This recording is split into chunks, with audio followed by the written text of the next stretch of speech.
Di sebuah rumah mungil di pinggiran Jakarta, lampu temaram dari ruang tamu memantulkan bayangan lembut di dinding. Maya duduk di sofa usang yang sudah menemani pernikahannya selama 7 tahun. Di tangannya, ia memegang secangkir teh melati yang sudah dingin, uapnya telah lama menghilang, seperti rindu yang kini menggelayuti hatinya. Di dinding, foto pernikahan mereka tergantung rapi, menampilkan senyum bahagia Maya dan Raka, seolah waktu tak pernah menggerus kehangatan momen itu. Namun malam ini, entah mengapa, senyum Raka di foto itu terasa asing.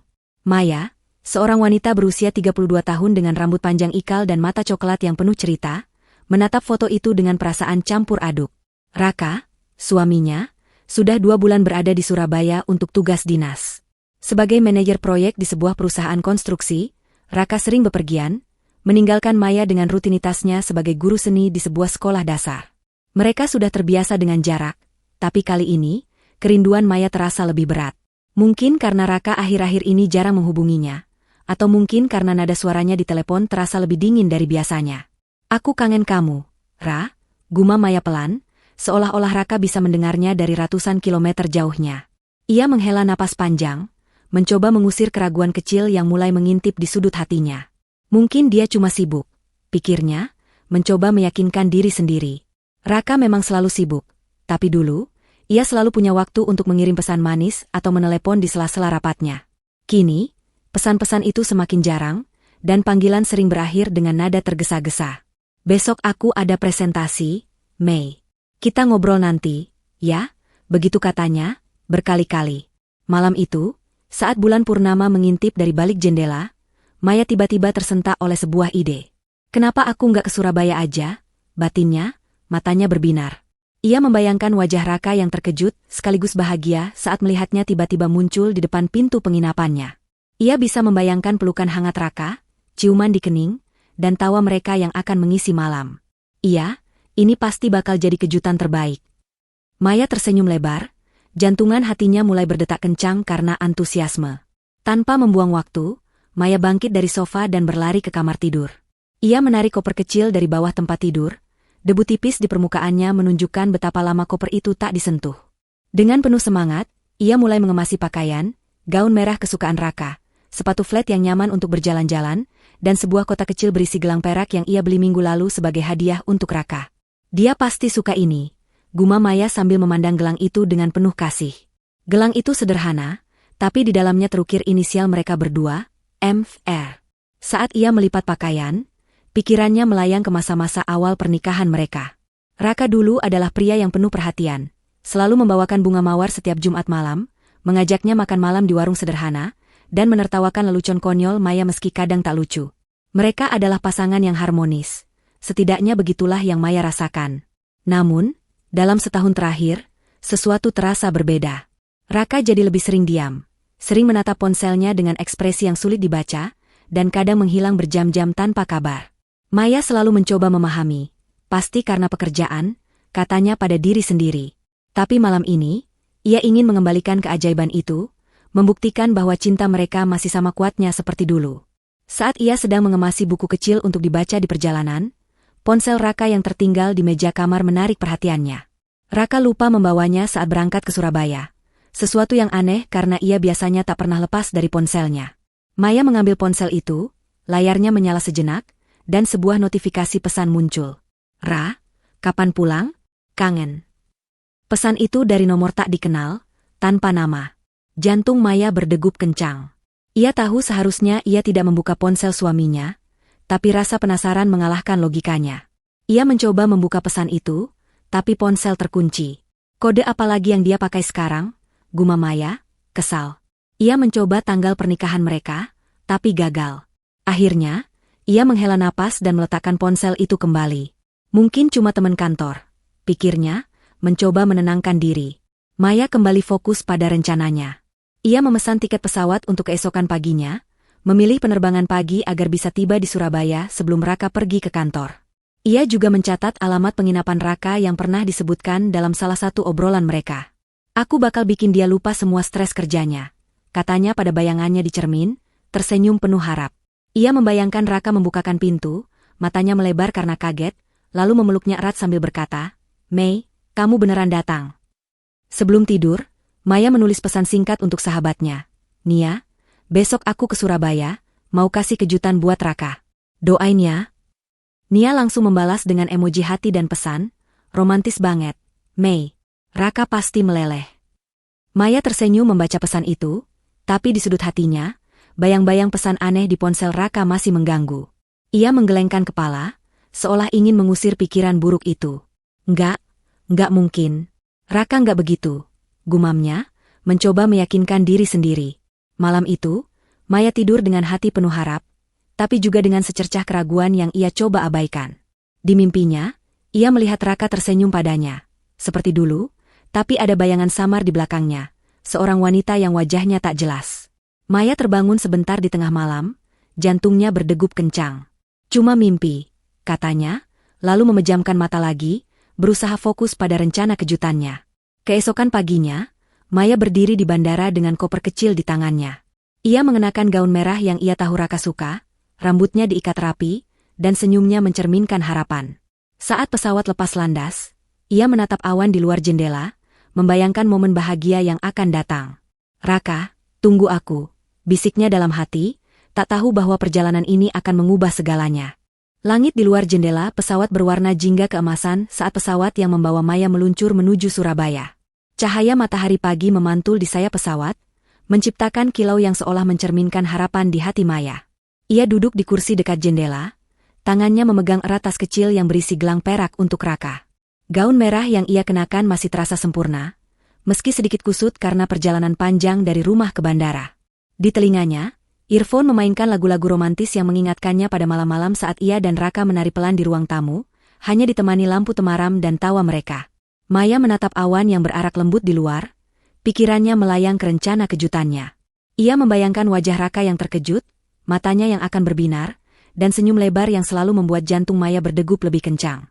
Kamu datang jauh-jauh buat aku, Mei, kata Raka dalam imajinasinya, suaranya penuh kehangatan seperti dulu.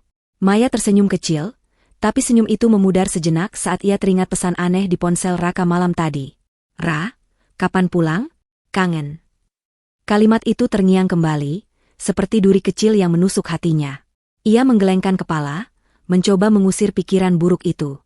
Mungkin cuma rekan kerja. Atau teman lama. Bukan apa-apa, gumamnya, mencoba meyakinkan diri sendiri. Untuk mengalihkan pikiran, Maya mengeluarkan buku catatan kecil dari tasnya. Di dalamnya, ia menulis daftar hal-hal yang ingin ia lakukan bersama Raka di Surabaya. Makan malam romantis di tepi pantai, jalan-jalan di taman kota, atau sekadar duduk berdua di kamar penginapan sambil berbagi cerita. Ia juga menulis beberapa kalimat manis yang ingin ia ucapkan saat bertemu Raka. Aku nggak bisa bayangin hidup tanpa kamu, Ra. Kalimat itu terasa begitu tulus di hatinya. Tapi entah mengapa, ada sedikit rasa takut yang menyelinap. Bagaimana jika Raka tidak sebahagia yang ia bayangkan? Bagaimana jika kejutan ini malah jadi canggung? Pesawat mendarat dengan lembut di Bandara Juanda. Maya menghela napas lega, merasakan getaran semangat kembali mengalir di nadinya. Ia menarik koper kecilnya, melangkah cepat menuju pintu keluar bandara. Udara Surabaya terasa lebih hangat dan lembab dibandingkan Jakarta, membuatnya sedikit berkeringat. Di taksi yang membawanya menuju pusat kota, Maya mengecek kembali alamat penginapan Raka yang ia catat di ponselnya. Jalan Mawar nomor 17, gumamnya, memastikan. Alamat itu ia dapat dari obrolan singkat dengan Raka beberapa minggu lalu, saat ia bertanya di mana suaminya menginap. Raka menjawab dengan santai, tapi sekarang Maya menyadari bahwa ia tidak pernah benar-benar menceritakan banyak tentang kehidupannya di Surabaya. Selama perjalanan di taksi, Maya memandang keluar jendela, memperhatikan hiruk-pikuk kota yang asing baginya. Gedung-gedung tinggi berdiri berdampingan dengan warung-warung kecil, dan orang-orang berlalu lalang dengan kesibukan masing-masing. Ia membayangkan Raka berjalan di trotoar yang sama, mungkin dengan tas kerjanya, mungkin dengan senyum lelah setelah seharian bekerja. Tapi pikirannya kembali terganggu oleh bayangan pesan itu. Siapa yang mengirimnya? Mengapa Raka tidak pernah menyebutkan teman-teman di Surabaya? Maya mencoba mengalihkan perhatiannya dengan mengobrol dengan sopir taksi, seorang pria parubaya dengan logat Jawa yang kental. Mau kemana, Mbak? Tanya sopir itu sambil melirik Maya melalui kaca spion. Jalan Mawar, Pak. Nomor 17, jawab Maya, tersenyum kecil. Oh, daerah situ bagus, Mbak. Banyak rumah-rumah keluarga. Mbak mau ketemu siapa? Maya ragu sejenak sebelum menjawab. Suami saya. Dia kerja di sini. Romantis amat, Mbak. Jauh-jauh dari mana datangnya? Tanya sopir itu, nadanya ramah. Dari Jakarta, Pak. Mau kasih kejutan, kata Maya, senyumnya melebar. Sopir itu tertawa kecil. Wah, suaminya pasti senang banget. Jarang-jarang loh, istri datang jauh-jauh begini. Maya tersenyum, tapi hatinya sedikit terasa berat. Ia ingin percaya bahwa Raka akan sebahagia yang ia bayangkan, tapi ada sesuatu yang terus mengganggu intuisinya. Untuk mengusir rasa itu, ia mengeluarkan ponselnya dan mengirim pesan ke Nia, udah sampai Surabaya.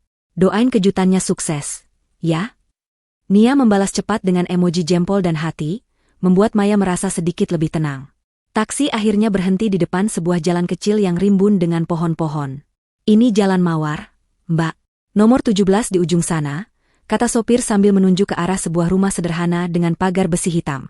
Maya mengucapkan terima kasih, membayar ongkos, dan melangkah keluar dengan koper di tangannya. Jantungnya berdetak lebih kencang sekarang, campuran antara kegembiraan dan sedikit kecemasan. Ia membayangkan Raka membuka pintu, mungkin masih mengenakan kemeja kerja yang sedikit kusut, dan memeluknya erat. Namun, saat ia melangkah menuju rumah itu, sesuatu di dalam dirinya berbisik pelan. Ada perasaan aneh, seperti firasat yang tak bisa ia jelaskan. Ia teringat lagi pesan di ponsel Raka, dan untuk pertama kalinya, ia bertanya pada dirinya sendiri, apa aku benar-benar tahu segalanya tentang hidup Raka di sini? Firasat itu terasa seperti awan kecil yang menggantung di langit cerah harapannya, tapi Maya memilih untuk mengabaikannya. Ia menarik napas dalam-dalam, menggenggam erat tasnya, dan melangkah menuju rumah di ujung jalan. Tak tahu bahwa kejutan yang ia rencanakan akan berbalik menjadi kejutan yang tak pernah ia bayangkan. Langit Surabaya sudah berubah jingga kemerahan saat Maya melangkah di trotoar Jalan Mawar, menyeret koper kecilnya yang roda-roda kecilnya berderit pelan di atas aspal. Udara petang terasa lengket, membawa aroma campuran bunga Kamboja dan asap kendaraan yang lalu lalang. Maya mengusap keringat di dahinya, gaun merahnya kini sedikit melekat di kulit karena kelembapan. Namun, semangatnya masih membara. Ia membayangkan wajah Raka yang akan segera ia lihat, senyumnya yang dulu selalu mampu menghapus lelahnya, dan pelukan hangat yang akan mengobati kerinduan 2 bulan ini. Tapi di sudut hatinya, ada bisikan kecil yang tak henti mengganggu, pesan misterius di ponsel Raka yang tak sempat ia baca. Cuma imajinasi yang kelewatan, gumam Maya, mencoba menepis keraguan itu seperti mengusir lalat yang mengganggu. Jalan Mawar adalah lingkungan yang tenang, dengan deretan rumah sederhana bercat pastel dan pagar-pagar besi yang sebagian sudah berkarat. Pohon-pohon mangga dan Kamboja menaungi trotoar, memberikan kesan nyaman namun asing bagi Maya. Ia belum pernah ke Surabaya sebelumnya, dan kota ini terasa seperti labirin yang menyimpan rahasia. Ia mengecek kembali catatan di ponselnya, Jalan Mawar nomor 17. Rumah itu seharusnya ada di ujung jalan, sesuai petunjuk sopir taksi tadi. Maya mempercepat langkah, jantungnya berdetak kencang, campuran antara antusiasme dan sedikit kecemasan. Sebentar lagi aku ketemu Raka, katanya dalam hati, mencoba menenangkan diri. Saat melangkah, ia melewati sebuah warung kecil di pinggir jalan. Seorang ibu tua dengan kain jarik dan kebaya sederhana sedang menyapu halaman warungnya. Bau soto ayam yang menggoda menguar dari dalam, membuat perut Maya sedikit keroncongan. Ia menyadari ia belum makan sejak pagi, terlalu sibuk dengan persiapan perjalanan. Ibu itu memperhatikan Maya, matanya yang penuh kerutan menyipit ramah. Mbak, nyari apa di sini? Kok kayak orang asing? Tanyanya dengan logat Jawa yang kental, senyumnya hangat seperti ibu-ibu di kampung. Maya tersenyum balik, sedikit gugup. Oh, saya mau ke Jalan Mawar nomor 17. Bu, cari suami saya, dia nginap di situ. Ibu itu mengangguk, tapi alisnya sedikit rangkat, seolah ada sesuatu yang ingin ia katakan tapi ragu. Nomor 17? Itu rumahnya Pak Raka, ya? Tanyanya, suaranya pelan namun penuh arti. Maya tersentak mendengar nama suaminya disebut begitu saja. Iya, Bu. Kok tahu? Tanyanya, mencoba menahan nada kaget di suaranya. Ya, kan di sini orang-orang pada tahu. Pak Raka orang baik, suka bantu tetangga.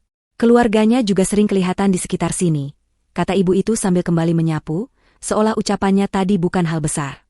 Keluarga? Maya mengulang kata itu, jantungnya tiba-tiba seperti terhenti sejenak.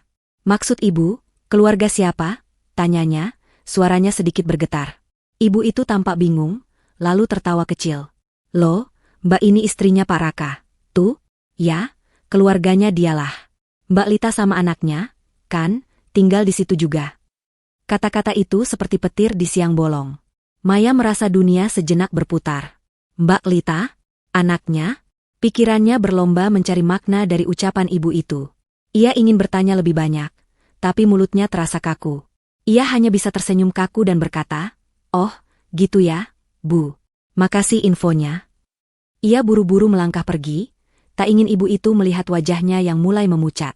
Jantungnya kini berdetak tak karuan, dan tangannya yang memegang gagang koper terasa dingin. "Mbak, hati-hati ya," teriak ibu itu dari kejauhan, tapi Maya tak menoleh lagi. Pikirannya kacau. Keluarga? Raka nggak pernah bilang apa-apa soal keluarga di Surabaya. Mungkin ibu itu salah orang, pikirnya, mencoba mencari alasan logis. Tapi kata Mbak Lita dan anaknya terus bergema di kepalanya, seperti lagu yang tak bisa ia hentikan. Ia teringat lagi pesan di ponsel Raka.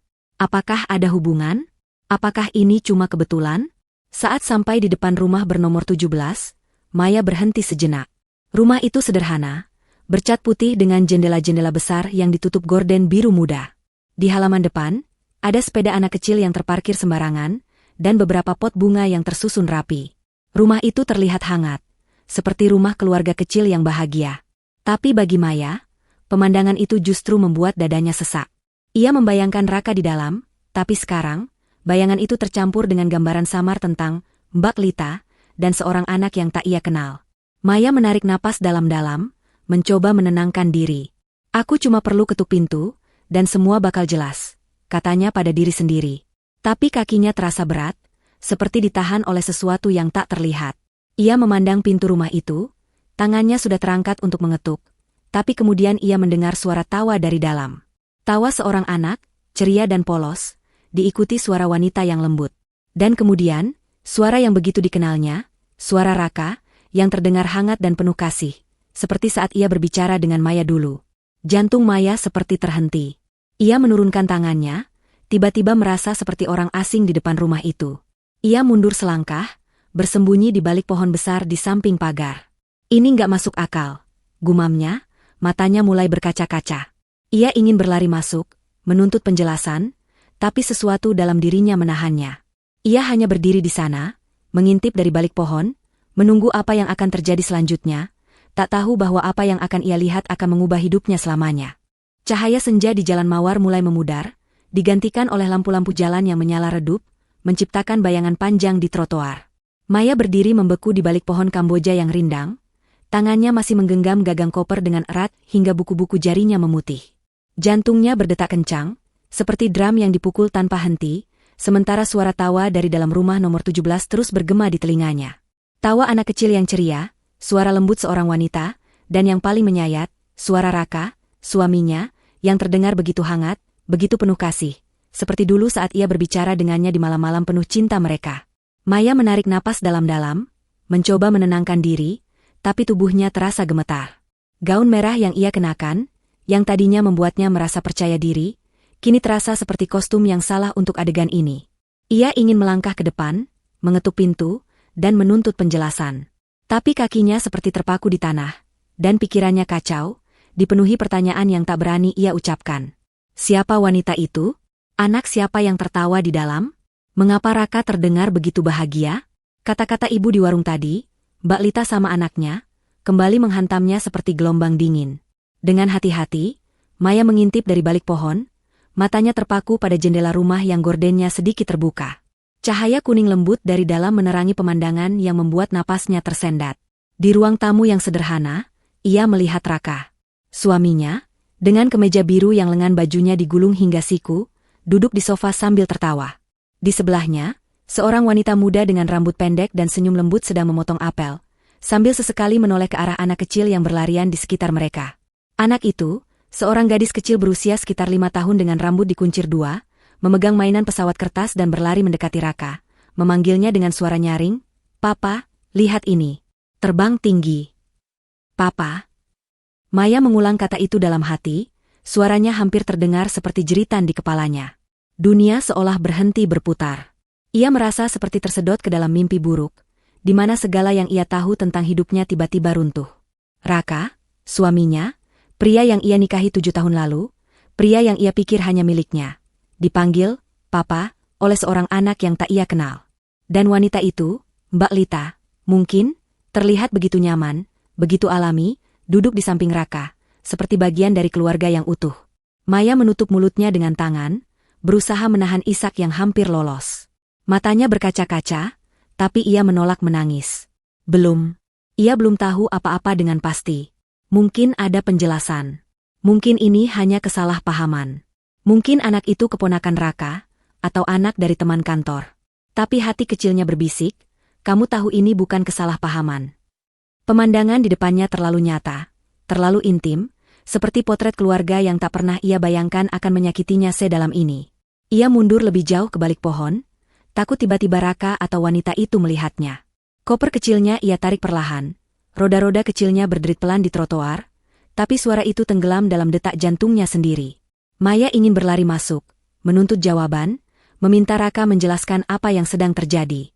Tapi ada sesuatu yang menahannya, ketakutan akan kebenaran, ketakutan bahwa apa yang ia lihat adalah akhir dari segalanya. Aku nggak siap, gumamnya, suaranya serak. Aku nggak bisa hadapi ini sekarang. Dengan langkah gontai, Maya berbalik dan berjalan menjauh dari rumah itu, menuju arah jalan besar. Ia tak tahu kemana ia pergi, hanya ingin menjauh dari pemandangan yang baru saja menghancurkan hatinya. Di kepalanya, kenangan-kenangan bersama Raka berputar seperti film yang diputar ulang. Malam saat Raka melamarnya di tepi danau, dengan bunga mawar yang sedikit layu tapi penuh makna. Pagi-pagi saat mereka sarapan bersama, saling mencuri pandang sambil tertawa. Dan janji Raka di altar, aku akan setia, Mei, selamanya. Apakah semua itu bohong? Maya akhirnya berhenti di sebuah bangku di taman kecil di ujung jalan. Ia duduk, menatap kosong ke arah pohon-pohon yang bergoyang ditiup angin malam. Tasnya ia letakkan di samping, dan untuk pertama kalinya, ia membiarkan air mata mengalir. Tangisnya pelan, tapi setiap isak terasa seperti pisau yang menusuk dadanya. Ia mengeluarkan ponselnya, ingin menghubungi Raka, tapi jarinya berhenti di atas layar. Apa yang harus ia katakan? Aku tahu tentang keluargamu. Siapa wanita itu? Atau lebih buruk lagi, bagaimana jika Raka mengelak, atau justru mengakui sesuatu yang akan menghancurkan dunianya? Seorang pejalan kaki lewat, seorang pria tua dengan topi caping, meliriknya sekilas tapi tak berkata apa-apa. Maya menyeka air matanya, mencoba mengumpulkan kekuatan. Ia teringat kata-kata ibu di warung tadi, keluarganya sering kelihatan di sekitar sini. Kalimat itu seperti belati yang terus menusuk. Tapi di tengah kepedihan, ada secercah kemarahan yang mulai menyala di dadanya. Aku nggak bisa cuma diam, katanya pada diri sendiri, suaranya bergetar. Aku harus tahu apa yang sebenarnya terjadi. Maya bangkit, menarik kopernya, dan memutuskan untuk kembali ke hotel kecil yang ia pesan di pusat kota. Ia tak akan menghadapi Raka malam ini, belum. Ia butuh waktu untuk mencerna, untuk memahami, untuk mempersiapkan diri menghadapi kebenaran yang mungkin akan mengubah hidupnya. Di dalam taksi yang membawanya ke hotel, Maya menatap keluar jendela, kota Surabaya yang tadinya penuh harapan kini terasa seperti labirin yang menyimpan rahasia kelam. Ia memegang erat gelang perak di dalam tasnya, hadiah yang tadinya penuh cinta, kini terasa seperti beban. Raka, bisiknya dalam hati, apa yang kamu sembunyikan dariku? Malam telah menyelimuti Surabaya dengan kegelapan yang pekat, hanya diterangi lampu-lampu jalan yang berkedip lemah. Maya duduk di tepi ranjang di kamar hotel kecilnya, sebuah kamar sederhana dengan dinding bercat krem dan bau samar karbol. Koper kecilnya masih tergeletak di sudut, belum disentuh sejak ia tiba dari Jalan Mawar. Gaun merah yang tadinya menjadi simbol harapan kini terasa seperti pengingat pedih akan apa yang baru saja ia saksikan. Di tangannya, ia memegang ponsel, layarnya menyala menampilkan foto Raka yang tersenyum. Foto yang diambil saat mereka berlibur ke Bali 3 tahun lalu. Senyum itu kini terasa seperti pengkhianatan. Air mata Maya sudah mengering, tapi dadanya masih sesak, seperti ada batu besar yang menekan jantungnya. Gambar Raka bersama wanita dan anak kecil itu terus berputar di kepalanya, seperti rekaman yang diputar ulang tanpa henti. Tawa anak kecil yang memanggil Raka, Papa, senyum lembut wanita yang disebut ibu warung sebagai Mbak Lita, dan kehangatan Raka yang terasa begitu asing. Maya mencoba mencari celah logis, alasan yang bisa menjelaskan semua ini tanpa menghancurkan dunianya. Mungkin itu saudaranya, gumamnya, tapi suaranya sendiri terdengar lemah, tak meyakinkan. Tapi kenapa dia nggak pernah cerita? Kenapa dia terlihat begitu bahagia? Ia meletakkan ponsel di sampingnya dan menutup wajah dengan kedua tangan, mencoba menahan gelombang emosi yang mengancam menenggelamkannya. Marah, sedih, bingung, semuanya bercampur menjadi satu, seperti badai yang tak kunjung reda. Ia teringat pesan misterius di ponsel Raka. "Ra, kapan pulang? Kangen." Apakah itu dari wanita itu? Apakah Raka telah menjalani kehidupan lain di Surabaya? Di belakangnya? Pikiran itu membuat Maya merasa mual, seperti ada yang meremas perutnya dari dalam. Dengan tangan gemetar, Maya mengambil ponselnya lagi dan membuka aplikasi pesan. Jarinya berhenti di atas nama Nia, sahabatnya sejak kuliah yang selalu jadi tempatnya curhat. Ia ingin menceritakan semuanya, ingin menangis di telepon dan mendengar Nia bilang bahwa semua ini cuma mimpi buruk. Tapi ia ragu. Bagaimana jika Nia malah menyuruhnya langsung menghadapi Raka? Atau lebih buruk, bagaimana jika Nia bilang ia terlalu naif karena tak melihat tanda-tanda selama ini? Maya menarik napas panjang, lalu mengetik pesan singkat. "Nia, aku di Surabaya. Aku lihat sesuatu, aku bingung banget. Bisa teleponan?" Tak sampai semenit, ponselnya bergetar. Nia menelepon. Maya menatap layar sejenak, jantungnya berdegup kencang, lalu mengangkat telepon dengan tangan yang masih gemetar. "Mei, kamu kenapa? Apa yang kamu lihat?" Suara Nia di ujung sana penuh kekhawatiran, tapi juga hangat, seperti pelukan dari jauh. Maya mencoba berbicara, tapi kata-kata tersangkut di tenggorokannya. Ia menutup mulutnya, menahan isak, lalu akhirnya berkata dengan suara serak. Aku lihat Raka, Nia. Dia sama seorang wanita dan anak kecil. Anak itu panggil dia, Papa. Aku nggak tahu apa yang harus aku pikirkan." Di ujung telepon, ada jeda panjang. Maya bisa mendengar napas Nia, seolah sahabatnya itu juga sedang mencerna keterkejutan. "Mei, tunggu dulu. Kamu yakin itu Raka? Maksudku, mungkin itu cuma, entah, keponakan atau apa gitu," kata Nia, nadanya penuh harap, tapi Maya tahu Nia hanya mencoba menghiburnya. "Aku nggak tahu, Nia," jawab Maya, air matanya kembali mengalir. "Aku cuma berdiri di depan rumah itu, lihat mereka dari jendela. Mereka kelihatan bahagia, seperti keluarga. Aku nggak berani masuk. Aku takut tahu apa yang sebenarnya terjadi." "Mei, dengar aku," kata Nia dengan tegas. "Kamu nggak bisa cuma berspekulasi. Kamu harus cari tahu. Tapi jangan sekarang, kamu lagi emosi. Pulang ke hotel, istirahat, dan besok pikirkan apa yang mau kamu lakukan. Aku di sini buat kamu, oke?" Maya mengangguk, meski tahu Nia tak bisa melihatnya. Aku nggak nyangka, Nia. Aku pikir kami baik-baik aja. Aku pikir dia cuma sibuk kerja. Tapi sekarang, aku nggak tahu apa yang nyata lagi." Setelah menutup telepon, Maya terdiam di kamar hotel yang sunyi. Ia mulai mengingat kembali momen-momen kecil selama pernikahan mereka, mencari petunjuk yang mungkin ia lewatkan. Raka yang sering pulang larut dengan alasan lembur. Panggilan telepon yang ia angkat di kamar lain dengan suara pelan. Dompetnya yang tiba-tiba berisi foto anak kecil yang ia bilang adalah keponakan teman kantor. Semua itu dulu terasa biasa, tapi kini seperti potongan puzzle yang mulai membentuk gambar yang menakutkan. Maya bangkit dari ranjang dan berjalan ke cermin kecil di sudut kamar. Ia menatap wajahnya sendiri, mata sembab, riasan yang sudah luntur, dan ekspresi yang penuh kebingungan. "Siapa aku buat kamu, Raka?" tanyanya pada bayangannya, suaranya penuh kepedihan. Ia teringat janji-janji Raka, malam-malam saat mereka berbagi mimpi tentang masa depan, tentang anak-anak yang akan mereka miliki bersama. Tapi sekarang, ada anak lain yang memanggil Raka, Papa. Apakah mimpi-mimpi itu cuma miliknya sendiri? Malam itu, Maya tak bisa tidur. Ia duduk di dekat jendela, menatap lampu-lampu kota yang berkelip di kejauhan. Pikirannya berputar antara kemarahan dan kesedihan. Ia ingin pulang ke Jakarta, melarikan diri dari kenyataan ini, tapi ada bagian dirinya yang menolak menyerah begitu saja. "Aku harus tahu," gumamnya, suaranya kini penuh tekad. "Aku nggak akan pulang sebelum tahu kebenaran." Dengan hati yang masih terluka, Maya mulai merancang langkah berikutnya. Ia tak akan menghadapi Raka dulu, belum. Tapi ia akan mencari tahu siapa wanita itu, siapa anak itu, dan apa yang sebenarnya disembunyikan Raka darinya. Pagi di Surabaya menyapa dengan sinar matahari yang menyelinap melalui celah-celah gorden kamar hotel Maya. Cahaya itu seharusnya membawa kehangatan, tapi bagi Maya, dunia terasa dingin dan asing. Ia duduk di tepi ranjang, matanya merah karena kurang tidur, rambutnya sedikit kusut setelah malam yang penuh gelisah. Gambar Raka bersama wanita dan anak kecil itu masih menghantui pikirannya, seperti bayangan yang menolak pergi. Tapi di tengah kepedihan dan kebingungan, Ada bara kecil kemarahan yang mulai menyala di dadanya. Maya bukan tipe yang menyerah begitu saja. Jika Raka menyimpan rahasia, ia akan mencari tahu kebenaran, sekilas pun. Maya berdiri di depan cermin kecil di kamar hotel, menatap wajahnya yang pucat. Kamu nggak bisa cuma nangis, Mei, katanya pada bayangannya, suaranya penuh tekad meski masih bergetar. Kamu harus tahu apa yang sebenarnya terjadi. Ia mengambil napas dalam-dalam, mencoba mengumpulkan kekuatan. Gaun merah yang kemarin ia kenakan kini tergantung di lemari, diganti dengan kemeja sederhana dan celana jeans. Ia ingin tampil biasa saja, tak mencolok, seperti seorang pengamat yang tak ingin diperhatikan. Hari ini, ia akan kembali ke Jalan Mawar, tapi bukan untuk menghadapi Raka, belum.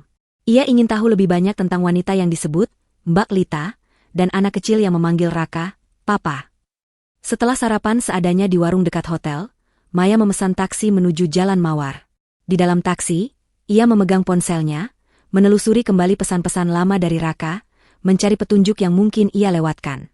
Ada pesan dari setahun lalu, saat Raka bilang ia harus mengurus sesuatu di Surabaya dan akan pulang terlambat. Ada juga panggilan singkat yang sering terputus dengan alasan sinyal buruk. Dulu, Maya menganggap itu hal biasa, tapi kini setiap detail kecil terasa seperti bagian dari teka-teki yang kelam. Taksi berhenti di ujung Jalan Mawar, beberapa rumah sebelum nomor 17. Maya sengaja memilih turun lebih jauh, tak ingin menarik perhatian. Ia mengenakan topi baseball yang ia beli di toko souvenir hotel, menutupi sebagian wajahnya. Dengan langkah hati-hati, ia berjalan menuju rumah Raka, berhenti di dekat pohon Kamboja yang kemarin menjadi tempat ia bersembunyi. Pagi ini, rumah itu terlihat sepi. Sepeda anak kecil masih ada di halaman, tapi tak ada suara tawa atau obrolan seperti kemarin. Maya menunggu, bersembunyi di balik pohon, matanya tak lepas dari pintu depan. Tak lama kemudian, pintu rumah terbuka. Raka muncul, mengenakan kemeja kerja dan tas selempang, seolah bersiap pergi ke kantor. Maya menahan napas, jantungnya berdegup kencang. Ia ingin berlari ke arahnya, menuntut jawaban, tapi ia menahan diri. Di belakang Raka, wanita yang ia lihat kemarin, yang ia duga adalah Lita, muncul, membawa tas kecil dan memegang tangan anak perempuan itu. Anak itu, dengan kuncir dua yang sama seperti kemarin, tersenyum lebar dan berkata, "Papa, jangan lupa pulang cepat, ya." Raka membungkuk, mencium kening anak itu, lalu menoleh ke wanita itu dengan senyum lembut. "Aku pulang sore, Li. Jaga diri, ya," katanya, suaranya penuh kasih. Maya merasa dadanya seperti diremas. "Li," gumamnya, mencatat nama itu di kepalanya. Ia menutup mulutnya dengan tangan, menahan isak yang hampir lolos. Pemandangan itu terlalu nyata, terlalu menyakitkan. Raka melangkah menuju mobil yang terparkir di depan rumah, sementara Lita dan anak itu melambaikan tangan dari pintu. Maya menunggu hingga mobil Raka menghilang di ujung jalan, lalu mengalihkan perhatiannya ke Lita dan anak itu, yang kini berjalan ke arah taman kecil di ujung jalan. Dengan hati-hati, Maya mengikuti mereka dari jarak aman. Ia berjalan di sisi lain trotoar, berpura-pura melihat ponselnya agar tak mencurigakan. Lita dan anak itu berhenti di taman, di mana anak itu mulai bermain ayunan sementara Lita duduk di bangku, membaca buku. Maya memperhatikan dari kejauhan, mencoba mencari tahu lebih banyak. Lita terlihat seperti wanita biasa, mungkin berusia akhir 20-an, dengan wajah yang lembut dan gerakan yang tenang. Anak itu, yang kini tertawa sambil berayun, memiliki mata yang mengingatkan Maya pada Raka, mata coklat yang dalam, yang dulu membuatnya jatuh cinta. Maya tahu ia tak bisa mendekati mereka begitu saja. Ia membutuhkan bukti, sesuatu yang konkret. Dengan langkah pelan, ia kembali ke arah rumah nomor 17, memastikan tak ada orang di sekitar. Di dekat pagar, ia melihat kotak surat kecil yang sedikit terbuka. Rasa bersalah sempat menghampirinya, tapi dorongan untuk tahu kebenaran lebih kuat. Dengan tangan gemetar, ia membuka kotak surat itu dan menemukan beberapa amplop. Salah satunya adalah tagihan listrik atas nama Raka Pratama dan Lita Sari. Nama itu seperti petir yang menyambar hatinya. Tapi yang lebih membuatnya terpana adalah sebuah foto kecil yang terselip di antara amplop, foto Raka, Lita, dan anak itu, tersenyum di tepi pantai, seperti keluarga bahagia. Maya memegang foto itu, matanya berkaca-kaca. Jadi ini nyata, gumamnya, suaranya penuh kepedihan. Ia memasukkan foto itu ke saku jaketnya, tahu bahwa ini adalah bukti yang tak bisa ia bantah lagi. Tapi bukti ini juga membawa lebih banyak pertanyaan. Sejak kapan Raka menjalani kehidupan ganda? Mengapa ia tak pernah menceritakan apapun? Dan yang paling menyakitkan, apakah cinta mereka selama ini hanya sandiwara? Dengan langkah lemas, Maya kembali ke hotel. Di kamar, ia duduk di lantai, memandang foto itu berulang-ulang. Anak itu memanggil Raka, "Papa." Lita adalah bagian dari hidupnya. Dan Maya, istrinya selama 7 tahun, merasa seperti orang asing dalam cerita ini. Tapi di tengah kepedihan, ada tekad yang semakin kuat. Ia harus menghadapi Raka, tapi sebelum itu, ia ingin tahu segalanya. Setiap detail, setiap kebohongan. "Aku nggak akan biarkan ini berakhir begitu saja," katanya pada diri sendiri, suaranya kini penuh kemarahan. "Aku akan cari tahu semua, Raka. Dan kamu nggak bisa lari lagi." Malam telah menyelimuti Surabaya, dan hujan gerimis mulai turun, membasahi jalanan-jalan mawar dengan kilauan lembut di bawah lampu jalan. Maya berdiri di depan rumah nomor 17, tangannya gemetar memegang payung kecil yang hampir tak mampu melindunginya dari air hujan yang meresap ke jaketnya. Foto keluarga yang ia temukan di kotak surat, Raka, Lita, dan anak kecil itu, terasa seperti beban berat di saku jaketnya, menekan dadanya setiap kali ia mengingatnya.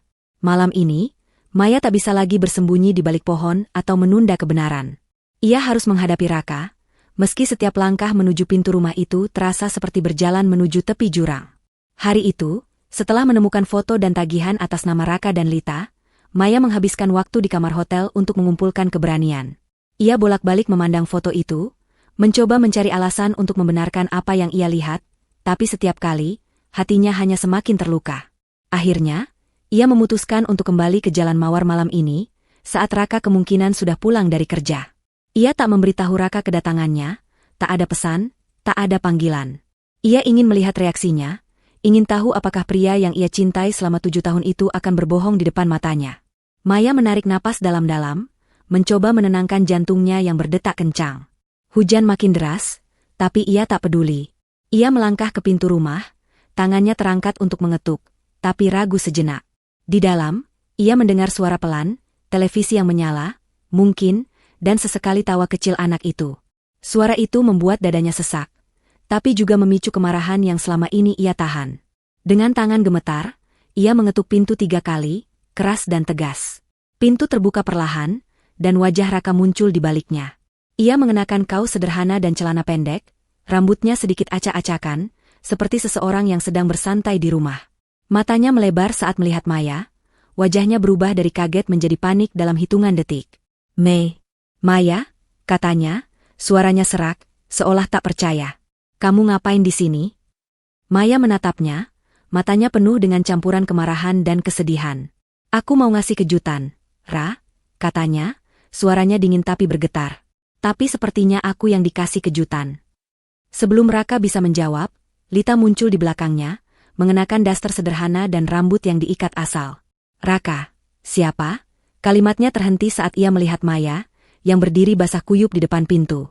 Wajah Lita memucat, dan untuk sesaat, ketiganya terdiam dalam keheningan yang mencekam, hanya bunyi hujan yang memecah suasana. "Jadi ini keluargamu, Ra?" tanya Maya, suaranya kini lebih keras, penuh tuduhan. Ia mengeluarkan foto dari saku jaketnya, dan menunjukkannya ke arah Raka. "Ini apa? Siapa dia? Dan anak yang manggil kamu, Papa, itu siapa?" Raka menatap foto itu, wajahnya semakin pucat. Ia membuka mulut, tapi tak ada kata yang keluar. Lita melangkah maju, tangannya memegang lengan Raka seolah mencari perlindungan. "Raka, jelasin ke dia," kata Lita pelan, suaranya penuh ketegangan. "Jelasin apa?" bentak Maya, air mata mulai mengalir di pipinya, bercampur dengan air hujan. "Jelasin kalau kamu punya istri lain? Anak lain? Selama 7 tahun aku jadi apa buat kamu, Raka? Bodoh?" Dengar dulu," kata Raka akhirnya, suaranya gemetar. Ia melangkah keluar, menutup pintu di belakangnya agar anak itu tak mendengar.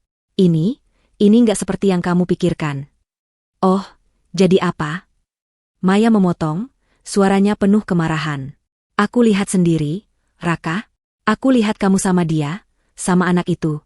Dia manggil kamu, Papa. Dan sekarang aku tahu namanya, Lita. Tagihan di kotak surat atas nama kalian berdua. Apalagi yang harus aku tahu?" Raka mengusap wajahnya, tampak terpojok. Hujan membasahi rambutnya, tapi ia tak peduli. "Lita, dia istriku. Secara sirih, katanya akhirnya, suaranya hampir tak terdengar di tengah deru hujan. Dan anak itu, Naya, dia anak kami. Kata-kata itu seperti petir yang menyambar Maya. Ia mundur selangkah, hampir terjatuh, tangannya memegang payung dengan erat seolah itu satu-satunya yang menahannya dari ambruk. Istri Siri, anak kalian, ulangnya, suaranya patah-patah. Jadi selama ini kamu hidup dua kehidupan? Kamu nikahi dia tanpa bilang apa-apa ke aku?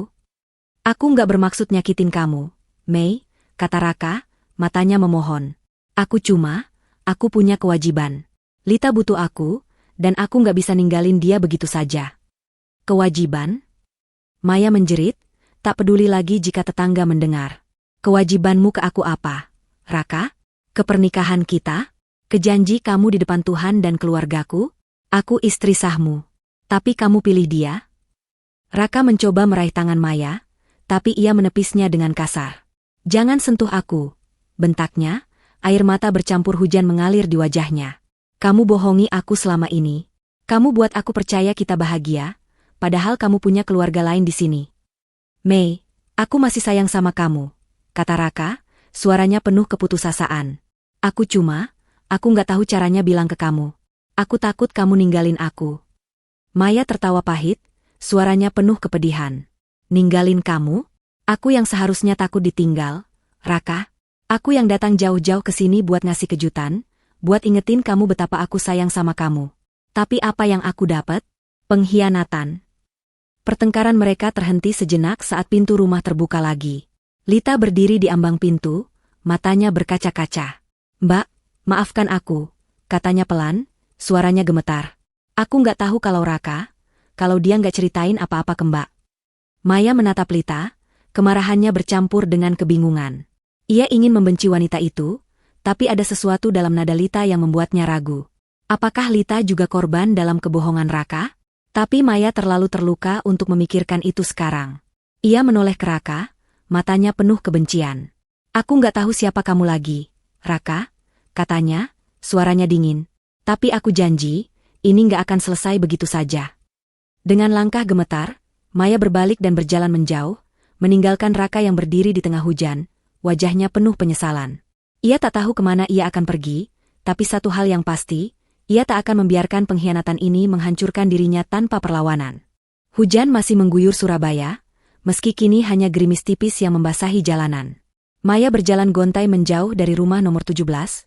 Payungnya sudah tak lagi ia pedulikan, membiarkan air hujan meresap ke pakaiannya. Setiap langkah terasa berat, seperti membawa beban dunia di pundaknya. Kata-kata Raka masih bergema di kepalanya, seperti pisau yang terus menusuk. Lita, dia istriku. Secara sirih. Dan anak itu, Naya, dia anak kami.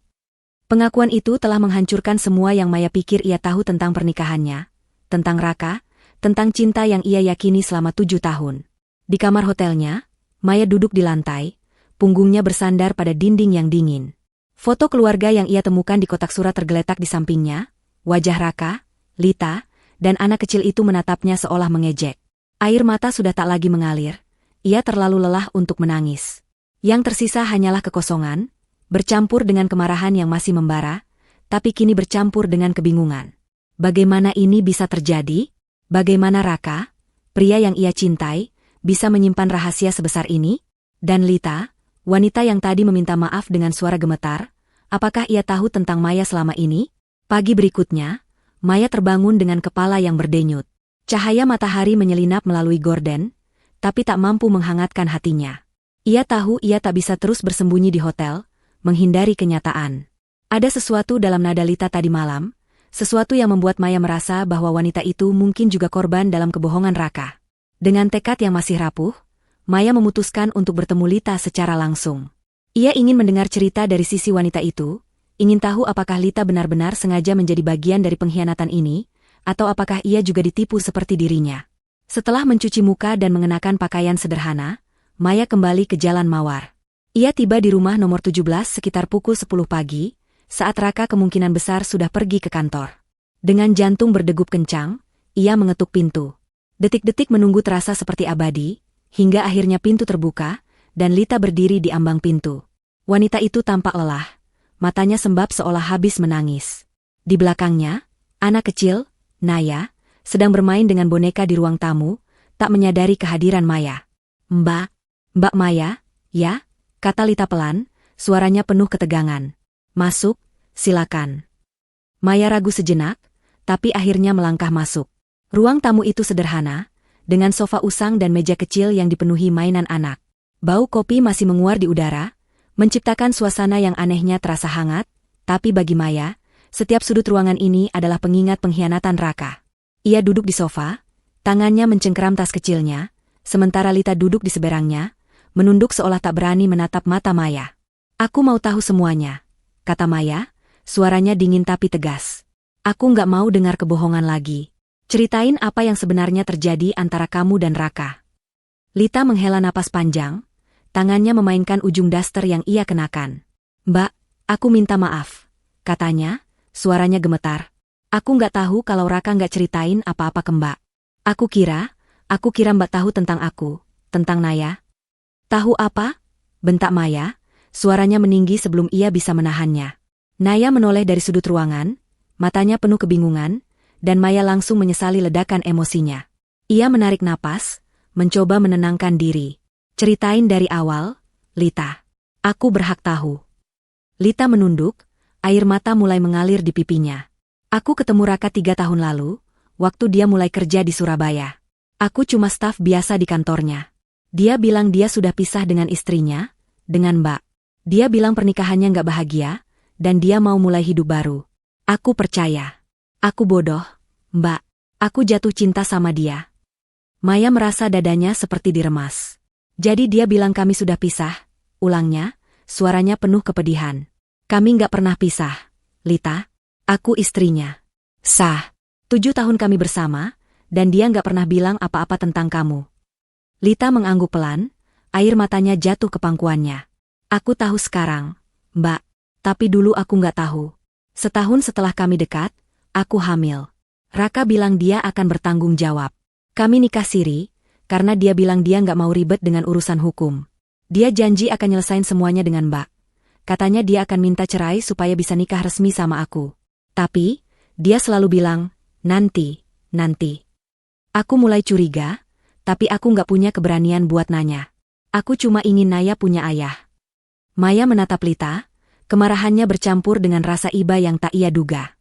Wanita di depannya ini terlihat rapuh, seperti cerminan dirinya sendiri, korban dari kebohongan yang sama. Jadi kamu nggak tahu aku masih istrinya? Kamu nggak tahu dia masih pulang ke Jakarta? Ke aku, setiap bulan? Tanya Maya, suaranya kini lebih pelan, tapi masih penuh luka.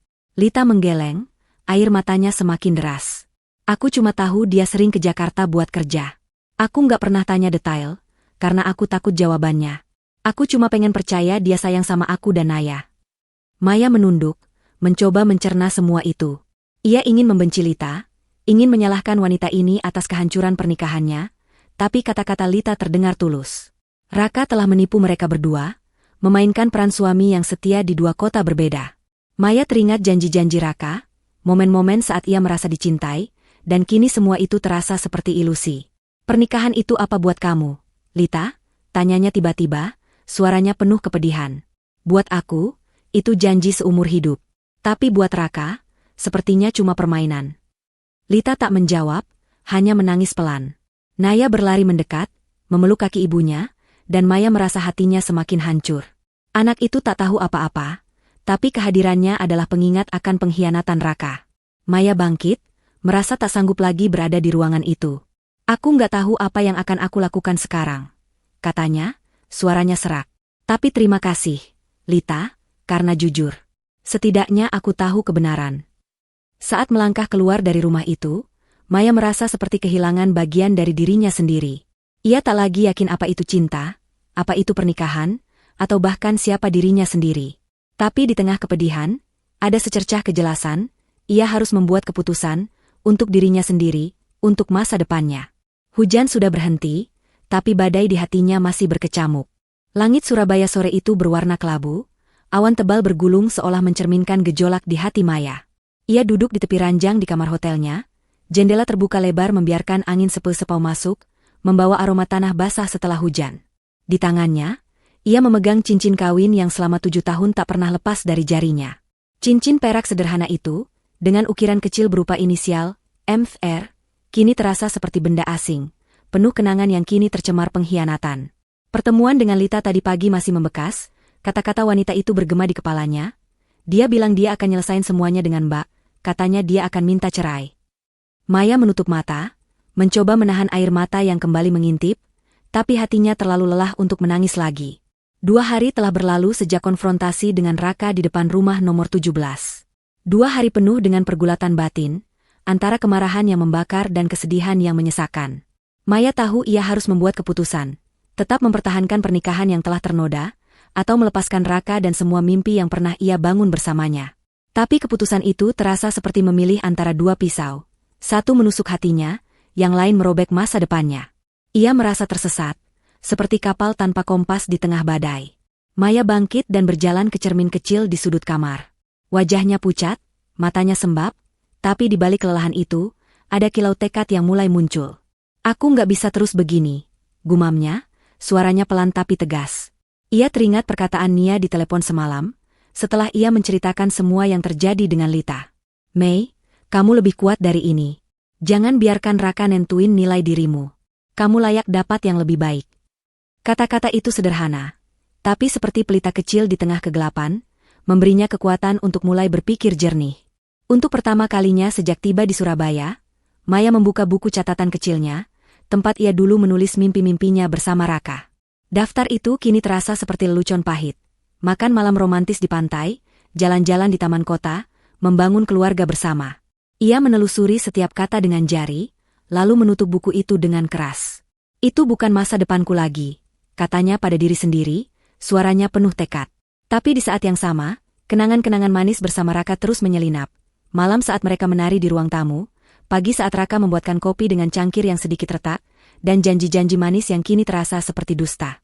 Maya mengambil ponselnya dan menelepon ibunya di Jakarta. Suara lembut ibunya, penuh kehangatan, langsung membuat Maya merasa seperti anak kecil lagi. Mei, apa kabar? Kok suaramu lesu? Tanya ibunya, penuh kekhawatiran. Maya tak bisa menahan diri lagi. Ia menceritakan semuanya, kedatangannya ke Surabaya, pemandangan Raka dengan Lita dan Naya, pengakuan Raka tentang pernikahan siri, dan kebenaran pahit dari Lita. Ibunya mendengar dalam diam, hanya sesekali menghela napas panjang. Mei, nak, kata ibunya setelah Maya selesai. Pernikahan itu bukan cemiliki cuma satu orang yang menderita karena pengkhianatan, tapi 2 orang, kamu dan Lita. Kamu nggak salah, nak. Tapi sekarang, kamu harus ingat siapa kamu sebenarnya. Kamu bukan cuma istri Raka. Kamu Maya, yang punya hati, yang punya mimpi. Jangan biarkan kebohongannya menghapus itu. Kata-kata ibunya seperti tamparan lembut yang membawanya kembali ke dirinya sendiri. Ia menangis di telepon, tapi kali ini bukan hanya karena kesedihan. Ada rasa lega, ada pengakuan bahwa ia masih punya nilai, meski Raka telah membuatnya merasa sebaliknya. Setelah menutup telepon, Maya berjalan ke jendela, menatap kota Surabaya yang sibuk di bawah. Ia teringat saat-saat sulit dalam hidupnya sebelumnya. Kehilangan ayahnya, kegagalan di pekerjaan pertamanya, dan bagaimana ia selalu bangkit. Aku bisa lewati ini, bisiknya, meski suaranya masih penuh keraguan. Maya menghabiskan sisa sore itu merenung, mengingat momen-momen bahagia dan sulit dalam pernikahannya. Ada malam saat Raka memeluknya setelah ia gagal mendapatkan promosi, ada pagi saat mereka tertawa bersama di dapur kecil mereka. Tapi ada juga malam-malam sepi, saat Raka tak pulang tanpa kabar, dan pesan-pesan dingin yang kini ia tahu menyembunyikan kehidupan lain. Apakah ia bisa memaafkan Raka? Apakah ia bisa menerima kenyataan bahwa pernikahannya kini melibatkan Lita dan Naya, seorang anak yang tak bersalah? Ia membayangkan hidup dengan Raka lagi, dengan syarat-syarat ketat, tapi setiap kali, bayangan Lita dan Naya muncul, mengingatkannya bahwa kepercayaan telah hancur. Malam itu, Maya menulis di buku catatannya, bukan tentang mimpi bersama Raka, tapi tentang dirinya sendiri. Aku layak bahagia. Aku layak jujur. Aku layak lebih dari ini. Kata-kata itu sederhana, tapi menulisnya terasa seperti melepas beban. Ia tahu keputusan ini tak akan mudah. Bercerai berarti melepaskan 7 tahun kenangan, rumah mereka, dan mimpi tentang keluarga. Tapi bertahan berarti hidup dalam bayang-bayang pengkhianatan, selalu bertanya-tanya apakah Raka akan berbohong lagi. Dengan tangan gemetar, Maya melepas cincin kawinnya dan meletakkannya di atas meja. Ia menatapnya sejenak, lalu menutup buku catatannya. Aku memilih diriku sendiri, katanya pada bayangannya di cermin, suaranya kini lebih kuat. Keputusan itu masih mentah, masih penuh luka, tapi untuk pertama kalinya dalam beberapa hari, Maya merasa ada harapan, bukan untuk pernikahannya, tapi untuk dirinya sendiri. Langit pagi di Surabaya bersih, biru cerah dengan awan putih yang berarak lembut, seolah memberikan Maya secercah harapan di tengah badai batin yang telah ia lalui. Ia berdiri di balkon kecil kamar hotelnya, memandang kota yang kini tak lagi terasa asing, tapi juga bukan rumah. Di tangannya, ia memegang tiket pesawat pulang ke Jakarta, penerbangan yang akan membawanya kembali ke kehidupannya, atau lebih tepatnya, ke babak baru yang ia putuskan untuk ciptakan. Cincin kawin yang selama 7 tahun setia di jarinya kini terletak di dalam kotak kecil di tasnya, simbol masa lalu yang ia pilih untuk tinggalkan.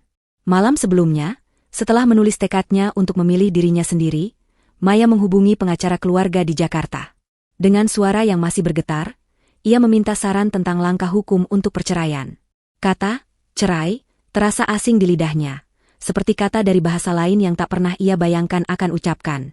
Tapi setelah pengkhianatan Raka, setelah melihat kehidupan gandanya dengan Lita dan Naya, Maya tahu bahwa bertahan bukan lagi pilihan. Ia layak mendapatkan kejujuran, kebahagiaan, dan kehidupan yang tak dibayangi dusta. Aku nggak akan membiarkan kebohongan Raka mendefinisikan aku, gumamnya, mengulang kata-kata yang telah menjadi mantra baginya. Sebelum meninggalkan Surabaya, Maya memutuskan untuk bertemu Raka sekali lagi, bukan untuk memohon atau bertengkar, tapi untuk menutup bab ini dengan kepala tegak. Ia mengirim pesan singkat, aku di kafe dekat hotel. Kita perlu bicara. Jam 10 pagi. Raka membalas cepat, hanya dengan kata, oke, tanpa basa-basi. Maya tak tahu apa yang ia harapkan dari pertemuan ini, tapi ia ingin Raka melihat bahwa ia bukan lagi wanita yang datang dengan gaun merah penuh harapan, melainkan seseorang yang telah menemukan kekuatannya sendiri. Di kafe kecil yang ramai dengan aroma kopi dan suara gemerisik cangkir, Maya duduk di sudut, mengenakan kemeja putih sederhana dan rambut yang diikat rapi. Raka tiba tepat waktu, wajahnya pucat dan matanya menunjukkan kelelahan, seolah ia juga tak tidur semalaman. Ia duduk di depan Maya, tangannya gelisah di atas meja. Mei, aku minta maaf, katanya, suaranya pelan, hampir putus asa. Aku tahu aku salah. Aku nggak mau kehilangan kamu. Maya menatapnya, matanya dingin tapi tenang. Kamu sudah kehilangan aku, Raka, katanya, suaranya tegas. Bukan karena aku nggak cukup, tapi karena kamu memilih untuk bohong. Kamu pilih hidup 2 kehidupan, dan aku nggak bisa terima itu. Raka membuka mulut, ingin membela diri, tapi Maya mengangkat tangan, menghentikannya. Aku nggak mau dengar alasan lagi. Aku datang ke sini bukan buat minta kamu balik, tapi buat bilang bahwa aku selesai. Aku akan ajukan cerai. Aku nggak mau hidup dalam bayang-bayang kebohonganmu. Wajah Raka memucat, matanya berkaca-kaca. Mei, tolong, kasih aku kesempatan. Aku janji akan bersihin semuanya. Aku. Jangan, potong Maya, suaranya tajam tapi penuh kendali. Kamu punya Lita dan Naya sekarang. Mereka butuh kamu. Aku akan baik-baik saja tanpa kamu. Kata-kata itu terasa pahit di lidahnya, tapi juga membebaskan. Untuk pertama kalinya, Maya merasa ia bukan lagi korban, melainkan seseorang yang mengambil kendali atas hidupnya. Raka menunduk, tak mampu menjawab. Setelah beberapa detik keheningan, Maya bangkit, meninggalkan beberapa lembar uang untuk kopinya di meja. Selamat tinggal, Raka, katanya, lalu berjalan keluar tanpa menoleh. Di luar kafe, angin pagi menyapa wajahnya, dan untuk pertama kalinya dalam beberapa hari, Maya merasa bisa bernapas lega. Di bandara, sambil menunggu penerbangan, Maya menelepon Nia. Aku pulang, Nia, katanya, suaranya kini lebih ringan. Aku pilih cerai. Aku mau mulai lagi. Mei, aku bangga sama kamu, jawab Nia, suaranya penuh kehangatan. Kamu kuat, dan kamu akan bahagia lagi. Aku janji. Pesawat lepas landas, membawa Maya kembali ke Jakarta. Di dalam kabin, ia menatap awan di luar jendela, tak lagi membayangkan Raka atau kehidupan yang dulu ia impikan. Sebaliknya, ia membayangkan dirinya sendiri, mengajar anak-anak di sekolah dengan senyum tulus, bepergian ke tempat-tempat baru, dan mungkin, suatu hari, membuka hati untuk cinta yang jujur. Ia mengeluarkan buku catatannya dan menulis satu kalimat, kebahagiaanku ada di tanganku sendiri. Saat pesawat mendarat di Jakarta, Maya melangkah keluar dengan koper kecilnya, kepala tegak, dan hati yang mulai sembuh. Pengkhianatan Raka telah menghancurkan dunianya, Tapi dari reruntuhan itu, ia membangun sesuatu yang baru, diri sendiri yang lebih kuat, lebih utuh. Di tengah keramaian bandara, Maya tersenyum kecil. Sebuah senyum yang penuh harapan, bukan untuk orang lain, tapi untuk dirinya sendiri. Aku akan baik-baik saja, bisiknya, dan kali ini, ia benar-benar mempercayainya.